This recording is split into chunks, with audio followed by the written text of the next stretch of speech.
முகநூல் சொந்தங்கள் அனைவருக்கும் வணக்கம்.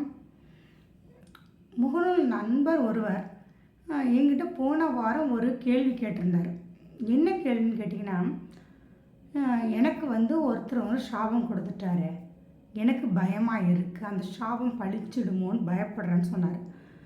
அப்படி என்ன பிரச்சனை, எதுக்காக அவர் உங்களுக்கு சாபம் கொடுத்தார் நான் கேட்கும் பொழுது, எந்த பெரிய விஷயமே அது கிடையாதுமா. நான் ஒரு கோவிலை பற்றி ஒரு நல்ல ஒரு விஷயத்தை அவருக்கு ஷேர் பண்ணியிருக்கேன். அப்போ என்ன பண்ணிட்டாருன்னா, அவர் ஒரு வேகமாக கோபமாக என்னிடம் எனக்கு சாபம் கொடுத்துட்டாரு, சாபம் தர்றாரு, என்னை திட்டி சாபம் கொடுத்துட்டாருன்னு சொல்கிறாரு. எனக்கு அந்த சாபம் பழிச்சிடுமோ, என்ன எதுவும் தாக்குதல் பண்ணுமோ, அது எனக்கு தாக்கமாயிடுமோன்னு பயமாக இருக்குது, மன வருத்தம் வேதனையாக இருக்குதுன்னு சொல்லி என்கிட்ட புலம்புறாரு.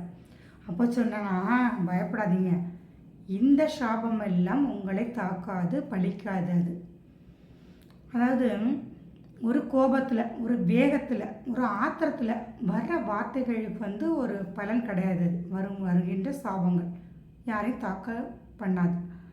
ஆனால் ஒருவருக்கு ஒரு துன்பம் இழைத்து, தீங்கிழைத்து, அவர்களை கஷ்டப்படுத்தி, துன்பப்படுத்தி, அவர்கள் வருந்தி வேதனை அடைந்து அவர்கள் விட்ட சாபங்கள் பழிக்கும். அதுபோல் அவர்கள் சாபங்கள் விடலைனாலும் மனதளவில் அவங்க வருந்துறாங்க பார்த்தீங்களா, அந்த வருத்தம், அவர்கள் விடுகின்ற கண்ணீர், வேதனை, இதுவே யார் அவங்கள துன்பப்படுத்தினார்களோ அந்த நபர்களே அது தாக்குதல் பண்ணும்.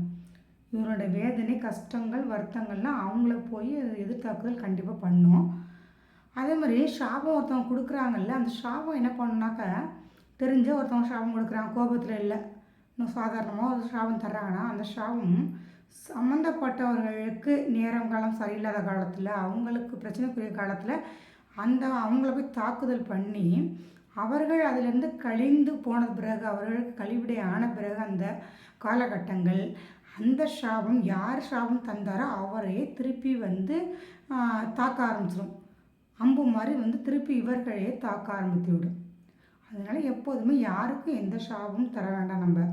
நம்ம வாயால் யாரையும் துஷ்டமாக பேச வேண்டாம், துர்வார்த்தைகள் நம்ம பேச வேண்டாம், துர்சொல் சொல்ல வேண்டாம்.